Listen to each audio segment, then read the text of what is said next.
खबर संपूर्ण संथाल परगना से।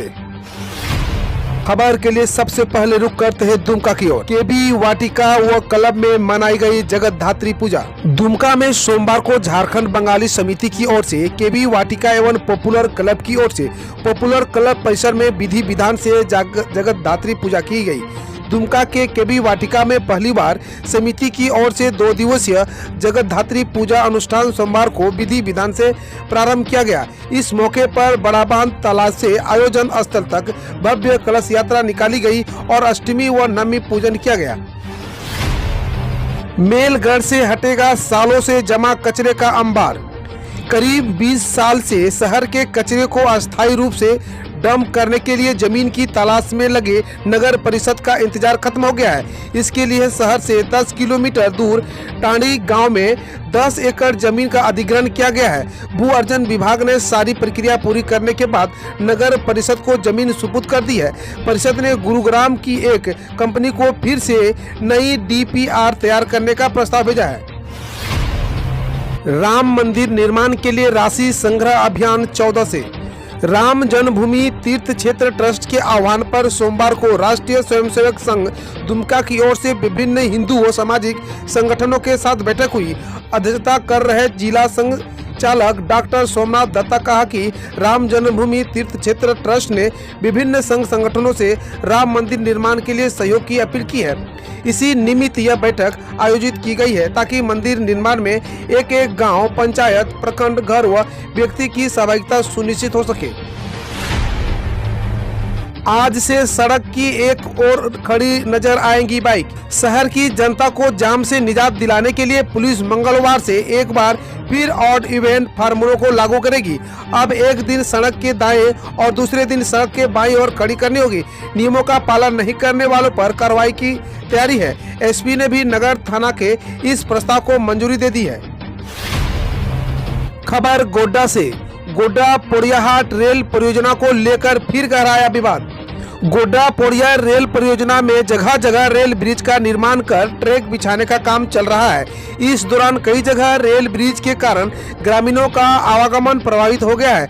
ग्रामीणों की शिकायत पर पोड़ियाहाट विधायक प्रदीप यादव ने वैकल्पिक मार्ग का प्रावधान करने तक काम रोकने का निर्देश दिया है। यह मामला अब फिर से गरमा गया है। रेल प्रशासन ने परियोजना का काम बंद होने पर राज्य सरकार को पत्र लिखकर हस्तक्षेप की मांग की थी। इसी के तहत 24 नवंबर को सदर प्रखंड के कुमरन गांव में रोक दी गई थी। मास्क जांच अभियान से प्रशासन को मिले 4.42 लाख। गोड्डा में बीते जुलाई से सितंबर तक 3 माह मास्क जांच अभियान चलाया गया। जिला प्रशासन की ओर से गोड्डा और महागामा अनुमंडल क्षेत्र में दंडाधिकारी प्रतिनियुक्त कर मास्क नहीं पहनने पर जुर्माना वसूला गया। दोनों अनुमंडल में कुल 4.42 लाख रुपए जुर्माना वसूला गया। करीब 5,000 लोगों से यह राशि वसूली गई। अक्टूबर माह से अब तक मास्क जांच में जुर्माना वसूलने की कार्रवाई नहीं हो रही है। सिर्फ लोगों को चेतावनी देकर छोड़ा जा रहा है। जर्जर सड़कों की मरम्मत शीघ्र कराए NH। जिले की मुख्य सड़कों की मरम्मत के लिए NH प्रबंधन को जिला प्रशासन की ओर से सोमवार को हिदायत दी गई है। जिला सभागार में सड़क सुरक्षा की समीक्षक बैठक में उपायुक्त भोर सिंह यादव ने हसडीहा से पीरपैंती तक NH 133 सड़क की जांच करने तथा मरम्मत कार्य करने के उपरांत प्रतिवेदन उपलब्ध करने का सख्त निर्देश दिया है। DC ने कहा कि इन दिनों जिले में सड़कों की स्थिति ठीक नहीं है। आए दिन दुर्घटनाएं हो रही है। इस पर अंकुश लगाने के लिए उन्होंने जिला परिवहन पदाधिकारी को निर्देश दिया है कि 18 वर्ष से कम आयु के बच्चों के लिए सड़कों पर वाहन का परिचालन से प्रतिबंध है। ऐसे में यातायात के नियमों का उल्लंघन करने वाले चालकों के विरुद्ध कड़ी कार्रवाई होनी चाहिए। बच्चों के पुनर्वास की व्यवस्था कर रही है बाल कल्याण समिति। गोड्डा जिले की संरक्षण इकाई व बाल कल्याण समिति ने इस वित्तीय वर्ष में दूसरे प्रदेशों में विभिन्न क्षेत्रों में कार्य कर देखभाल एवं संरक्षण की आवश्यकता वाले 21 बच्चों की सुरक्षित लाकर अभिभावक को सुपुर्द कर उसका पुनर्वास किया गया है। जबकि 18 बच्चों को घर भेजने के बाद पुनर्वास को लेकर जांच की प्रक्रिया जारी है। 1 मार्च से लेकर 15 अक्टूबर 2020 तक 2 बच्चे और 4 बच्चियों को फास्टर केयर एवं स्पॉन्सरशिप का लाभ दिया गया। जबकि इस प्रक्रिया को आगे बढ़ाते हुए अन्य पार्ट की पहचान की जा चुकी है। शीघ्र ही इन बच्चों को भी स्कॉलरशिप एवं फास्ट केयर योजना से जोड़ा जाएगा। खबर देवघर से, सगे भाई सहित 12 साइबर क्रिमिनल देवघर में गिरफ्तार, जाने कैसे करते थे लोगों से ठगी। देवघर जिले के साइबर ठगों पर पुलिस लगातार शिकंजा कस रही है। पुलिस की छापेमारी में विभिन्न थाना क्षेत्रों से साइबर ठग दबोचे जा रहे हैं। पुलिस ने फिर से सगे भाई समेत 12 साइबर क्रिमिनल को गिरफ्तार किया है। एसपी अश्विनी कुमार सिन्हा के निर्देश पर अलग अलग 2 टीम गठित कर छापेमारी की गई। गिरफ्तार साइबर क्रिमिनल के पास से पुलिस ने बोलेरो वाहन सहित bullet, scooty, 22 mobile, 32 SIM card, 9 passbook, 8 ATM card, 2 cheque book व 1 लैपटॉप जब्त किया है।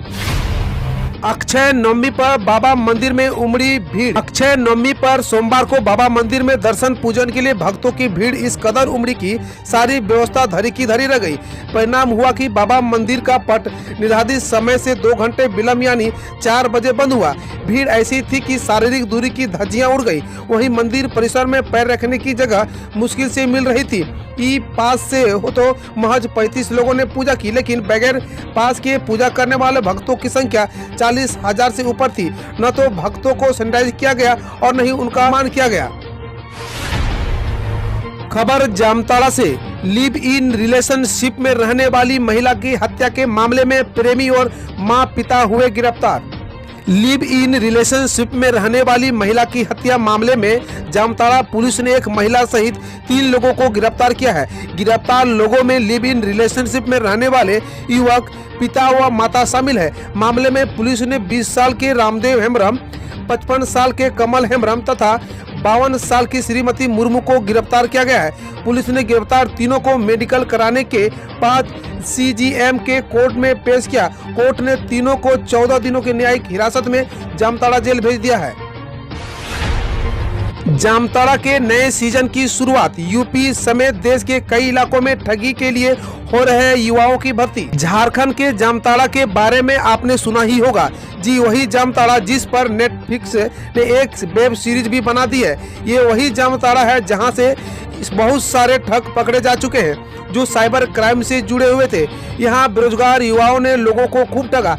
किसी ने साइबर हैकिंग की तो किसी ने नकली सिम कार्ड से लोगों को ठगा। अब ऐसे ही बहुत सारे जामताड़ा पूरे देश में बन रहे हैं। देश के तमाम राज्यों में ऐसी खबरें आ रही है कि वहां पर कुछ इलाकों में जामताड़ा जैसी घटनाएं हो रही है और लोगों को ठगा जा रहा है। बच्चों को साथी ठग बना रहे हैं साइबर अपराधी। यह है इस नए ट्रेंड के पीछे की कहानी। जानिए क्या है कहानी। जामताड़ा का नाम साइबर ठगी के लिए कुख्यात हो चुका है। रोज ठगी के नए नए तरीके यहाँ के अपराधी इजाद कर रहते हैं। अब इन ठगों ने बच्चों को हथियार बनाया है। पुलिस से बचने के लिए बच्चों को ठगी से ट्रेन कर इस दलदल में धकेले रहे हैं। सोच यह है कि बच्चे पकड़े जाएंगे तो बाल सुधार गिर जाएंगे, कुछ महीनों में ही मुक्त हो जाएंगे। यह खुलासा तब हुआ जब इसी माह 11 नवंबर को नारायणपुर से एक किशोर को पुलिस ने साइबर ठगी के आरोप में गिरफ्तार किया। इस बच्चे से पूछताछ से सामने आया कि बच्चे के माँ बाप सारा कहानी जानते हैं। खबर पाकुड़ से, शराब बेचना छोड़ दूसरे कारोबार से जुड़ रही है महिलाएं। पाकुड़ के पहाड़िया अब आदिवासी व दूसरी गरीब महिलाएं किसी मजबूरी में फरिया शराब बनाने व बेचने का काम नहीं करेंगी।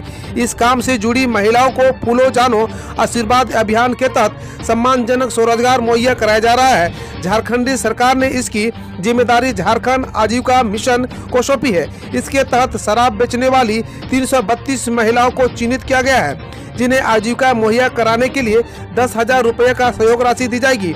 यह राशि 1 साल के लिए ब्याज मुक्त होगी। इन महिलाओं को कुटीर उद्योग, मुर्गी पालन, बकरी पालन आदि स्वरोजगार से जोड़ा जाएगा।